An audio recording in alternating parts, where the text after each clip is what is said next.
Digital marketing లో అనుభవం ఉన్న ఎగ్జిక్యూటివ్స్ కావాలను సంప్రదించవలసిన నెంబర్లు 8688906084. చీటింగ్ అంటే ఇక 420 కాదు 318. మర్డర్ కేసులకు ఐపీసీ 302 బదులు బిఎన్ఎస్ 103, అత్యాచారానికి 376 కి బదులు 64 కింద కేసు. కొత్త చట్టాల్లో నేరాలకు సంబంధించిన సెక్షన్లలో మార్పులు చోటు చేసుకునేట. భారతీయ శిక్షా స్మృతిలో చేసిన మార్పుల వల్ల 420 అనగానే టక్కున గుర్తొచ్చే దొంగతనం, మోసం వంటి నేరాలకు సంబంధించిన సెక్షన్ మారిపోయింది. ఇక మీదట చీటింగ్ కేసులకు పోలీసులు సెక్షన్ 420కి బదులు 318 సెక్షన్ ఉపయోగిస్తారు.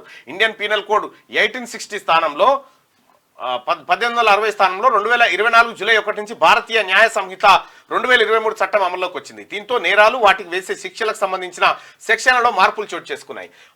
అనవసర సెక్షన్లు రద్దయ్యాయి. మరికొన్నింటిని సరళీకృతం చేయడంతో పాటు ఒకే నిబంధనను తెలియజేసే వాటిని విలీనం చేశారు. ఇక ఇండియన్ పీనల్ కోడ్ లో మొత్తం 511 సెక్షన్లు ఉండగా బిఎన్ఎస్ లో 358కి కుదించారు. సెక్షన్ 6 నుంచి 52 వరకు నిబంధనలు ఒకే విభాగం కిందకు వచ్చాయి. 18 సెక్షన్లు ఇప్పటికే రద్దు కాగా తూనికలు కొలతలకు సంబంధించిన సెక్షన్లను లీగల్ మెట్రాలజీ చట్టం 2009 కింద కవర్ చేశారు.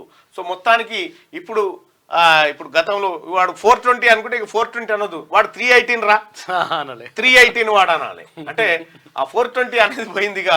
420 అంటే సత్ప్రవర్తనలో మరి ఇంకేం చెప్తారో మరి దాని. కానీ సరే, ఆ సెక్షన్ వరకు రాలేదు, ఇంకా 358 ఉన్నాయి. సో ఇక్కడ 318 అంటే ఇక 420కి బదులు 318 దొంగతనం అట్లా. డిజిటల్ మార్కెటింగ్ లో అనుభవం ఉన్న ఎగ్జిక్యూటివ్స్ కావాలను సంప్రదించవలసిన నెంబర్లు 8688926084.